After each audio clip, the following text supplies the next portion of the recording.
Welcome to See Beneath Your Beautiful, where guests share stories of adversity and perseverance, which inspire, encourage, and challenge us. We embrace these tough conversations, intimately exploring our loves, fears, and hopes with a delicious combination of depth and lightness. I am Kevin Palmieri. I am the host, the CFO, and the co-founder of Next Level University. We are a global top 100 podcast with over 1,000 episodes, 600,000 downloads, and amazing listeners in over 125 plus countries. What is your podcast about? Our podcast is all about holistic self-improvement. So I think there's a lot of people out there who can talk about making more money or how to have a better relationship, but there aren't necessarily a lot of people who have a well-rounded life in terms of they are the healthiest, wealthiest, most in love versions of themselves. So we have a health, wealth, life, and love approach to self-improvement. That's our jam. I love that. And so you interviewed different guests for that? We did. So we started with interviews and then we went from one episode a week to 2 to 3 to 5 to 6 to 7. And when we got to 7, we said, honestly, I think we're going to stay in our lane. We're going to do solo episodes because at the end of the day, we know our audience at a very deep level because we've had a lot of conversations with them. And we were coming across a lot of guests that I think they forgot about how they actually got to where they were. And it was very hard to have somebody on the podcast who's very successful tell our audience like, well, you don't have to work that hard. If you believe in yourself, things will happen. It's like, I understand what you're saying, but that's just layer one of positive affirmations or belief or the law of attraction. There's a lot more that goes into it. What makes you an expert in your field? That's a question I don't know if I've been asked often. It's interesting. I would say the fact that I have, number one, I'm living proof of what's possible with self-improvement, especially holistic self-improvement. But I have learned every single day for the last 5 years. I'm constantly listening to books. I'm constantly watching YouTube. We have 1,100 episodes on the subject. So it's one of those things where I didn't mean it like prove to me. I just went, how do you know what you know? Hara, one of the best things that ever happened to me, one of my fears was somebody was going to call me out and say, how do you justify charging somebody for coaching? And one time somebody reached out to me and said, hey, they prefaced it. They said, I don't mean this as anything negative. I'm just curious, why do you get to charge for coaching? And it was like, oh my goodness, my biggest fear just happened. And I went through and I said, I appreciate the fact that you're prefacing it. Here are the reasons. And it's very much what you and I just did. Like, I've just studied this every single day, longer than many people. And I know I'm at least 2 steps ahead of the people I'm helping. Absolutely. You know, I know many coaches who were coached, learned something, and now coach. This is what I had to learn about myself, that I'm not saying anything new, but I have my own voice and I have a way to offer it that nobody else can. And so it's valuable just in that fact that I'm me. That's powerful. That's a powerful perspective. It took a long time because I'm not saying anything new. I almost think nobody is.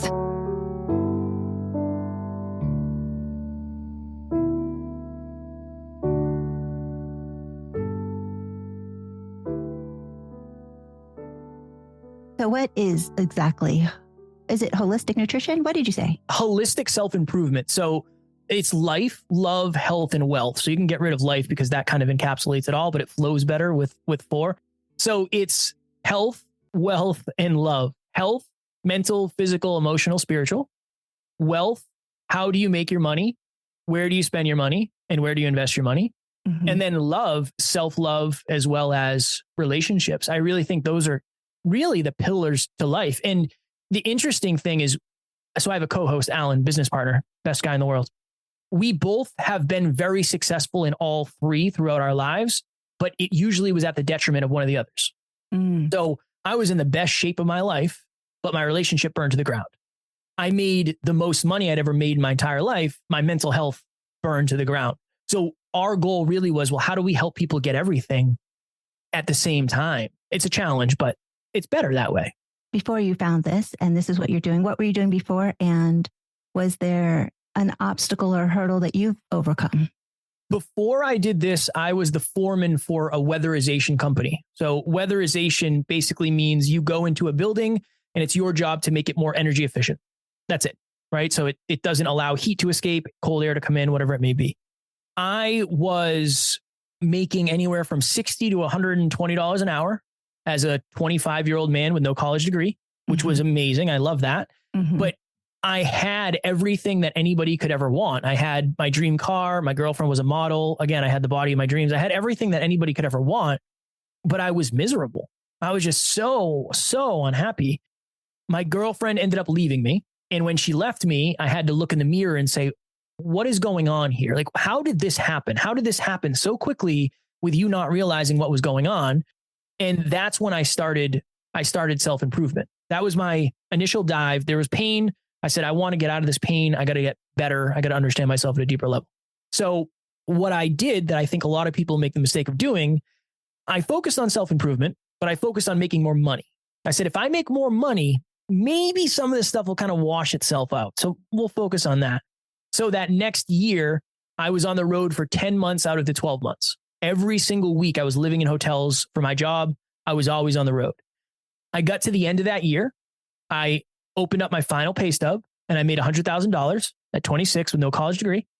I had another one of those moments of, oh my goodness, I've put so much emphasis of my internal state into this external stuff. What's going on here? So I realized in that moment, Hara, most of my life, I was living unconsciously. I wanted to live hyper consciously. I want to be acutely aware of everything I'm doing, everything I'm thinking. So I started a podcast. The podcast was a passion project, something I love doing, but it's very hard to balance a podcast and traveling, especially back then for me. And I just didn't care about my job anymore because I didn't care about the money. I didn't want to be away. I wanted to be home. I was so homesick all the time. I just missed being home. So I started calling out of work. I'd show up late. I'd leave the job site early. Eventually, it got to the point where I would have to be in New Jersey, which is a 6-hour ride from where I lived, at 7 a.m. on Monday. I would go to bed on Sunday in my bed, and I would sleep from like 9 till midnight. And I would get up and drive 6 hours straight to the job site just because I couldn't do another night in the hotel. Like I just needed to be home. Yeah. Kept getting worse and worse. And eventually I was in a hotel room in New Jersey and my alarm went off at 5:15 in the morning. I sat up, I slid to the edge of the bed. I was lacing up my work boots. I've done it 1,000 times at this point. And the best way to explain it is there was 10 televisions on in my head at the same time, and every single one was on a different station. It was just mayhem in my mind. One was saying you're stuck here forever. You're never going to make $100 an hour again, Kev. Like you have to stay here. You can't leave.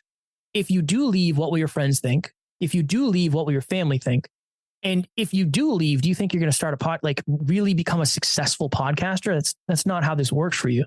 And in that moment, I felt like if I was to take my life, I would take my problems with me. And that was probably the third or fourth time I had those thoughts. And I had already been to therapy. I thought I was quote unquote fixed or healed. I thought I was past that. And I ended up texting my business partner and talking to him about it. And he said, Kev, so much has changed over the last few years for you, but the environment hasn't changed that much. I think it's time for you to change your environment. So I ended up leaving my job and then becoming a very broke entrepreneur who wanted to become a full-time podcaster, speaker, and coach. And that was probably, 4 years ago at this point. And you succeeded doing all those things? Yeah, now this is what I do for a living. We're doubling in revenue every year. Our listens are the highest they've ever been. So everything is happening in a wonderful way. What I will add though, most people say it's usually like, then I left my job and here we are today. The next 3 years after I left my job, like the first 3 years of entrepreneurship were harder than anything I've ever done. Harder than the travel. Like I was very broke, couldn't pay rent, couldn't buy my girlfriend Christmas presents, couldn't fix my car when it broke down. That level of broke, which definitely was a challenge, but I also learned a lot about myself and what real gratitude is for me.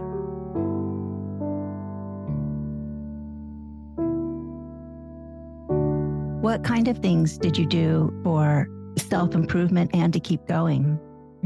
So I really tried to figure out, and this was with the help of my business partner, what are the most important habits that I should be doing every day? I'm an entrepreneur now. I don't have a schedule. I don't have a boss. I can choose what are the most important things I should be doing. So initially it started as I would track my finances every day. I would meditate every day. I would post on social media every day. And I was focused on learning. Eventually we got to a point where we were interviewing a very successful Hollywood producer in his mansion in California. And my business partner and him were talking about business. And I remember I told Alan after, I said, I felt like such an idiot in that conversation. Like, here I am in California at this mansion, supposed to be living it up, having a time of my life, but I feel super insecure and I don't feel intelligent enough. And he said, well, Kev, we got to make sure you're learning every day. And that was like, oh, interesting. Okay. I haven't been learning as much as I could. So that's when that really started for me. But another one for me is I got to really try to reflect every day and take time to, number one, see how far we've come, but just see what's changed that I haven't realized has changed yet. Things change so fast, but so slow that oftentimes you don't recognize them. Mm-hmm. So that's another thing that really helped me. And then this simple question, profound question, just asking myself why. If you can ask yourself why throughout the day, why am I avoiding this? Why am I drawn to this? I think that'll help you understand yourself at a deeper level. And when you understand you at a deeper level, that helps you understand everything at a deeper level. That's really good. How old are you? I am 33. I just turned 33 in August. You seem very mature and way ahead of the curve. I really appreciate when people want to change or want to better themselves or want to improve. And that's not usually the case because we're getting through the day. There's no time to reflect on why. Is this just your personality, or is this a real choice you made when you were at the edge of the bed? That is a very thoughtful question. As much as my ego would like to say this is just who I am, this is really a 5-year-old version of Kevin. When I started the podcast in 2017, when I say my focus was being on hyper conscious, everything shifted of like, I need to know why I'm acting the way I am. I need to know why I'm afraid of this. So no, this version of Kevin is 5 years old. I certainly was a tumbleweed for most of my life. My mom passed away when I was 18, and then I have to just get through college, and then I have to hurry up and get married, and then I have to take care of these 2 kids because I've gotten divorced. And so it was just pay the bills, and there was no chance to reflect. When I first started learning things and seeing how I could bring them into my life, that was such a profound moment of, I asked Alan this. I said, why does it matter how much you know, Alan? I don't understand it. It wasn't from a place of ego. It was just like, I don't understand why you learn so much. And he's like, well, Kev, when you have a growth mindset and you work on yourself, your competence changes and then your opportunities do. And I remember when I started seeing that pay off, it was like, oh, interesting. And it was this very foreign way of living that I didn't have. So yeah, to your point, in the beginning, I was just winging it and I had no idea what self-improvement was. So yeah. A lot can change when the direction does.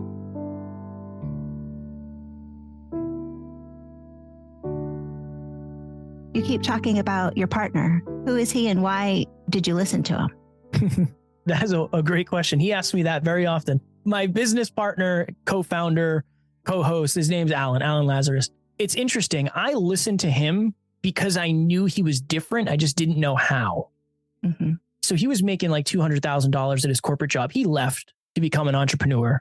Mm-hmm. And I never knew why. Like, I didn't know he had a car accident at 26. I had my suicidal thoughts at 26.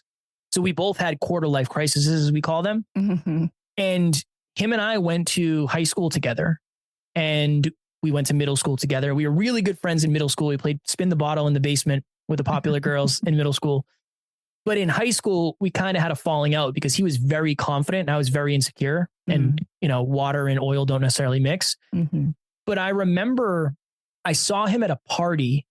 I think this was like right after I started the podcast, and him and I reconnected and we started talking. And ever since then, he was more of a mentor than a friend. Mm-hmm. Really. I knew he knew more than I did. I didn't know by how much, but I also knew he knew more than almost anybody else I knew because I wasn't exactly surrounded with self-improvement from the beginning. So I listened to him because I believed it would be worth it. Yeah. That's all I had to go on. He told me in the beginning, he's like, we're going to succeed. I promise. Like, no matter what, we will be successful. And I didn't believe it often, but I always knew if we could make it, it would be worth it. And that's the belief I hung on to the longest.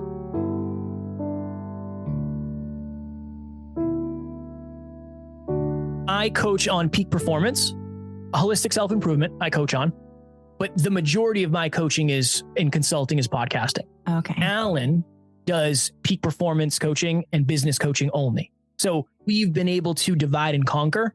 We both can coach on each, But we realized, well, I want to be the podcast guy eventually. Like that's what I just started another podcast about podcasts, and he wants to do high level business coaching, which he's really doing now. So it all depends on where we are, what we're looking for, and what the ultimate goal is. But yeah, we both can do both. I focus more on podcast. He focuses more on the business and what we talk about. Have you been told that you have a radio voice? Yes, I have been told that. As somebody who listens to my own voice, I don't get it. To me, it just sounds like me, but I think maybe it's the microphone. Maybe the microphone's doing the work for me. I don't think so. I have a microphone. No.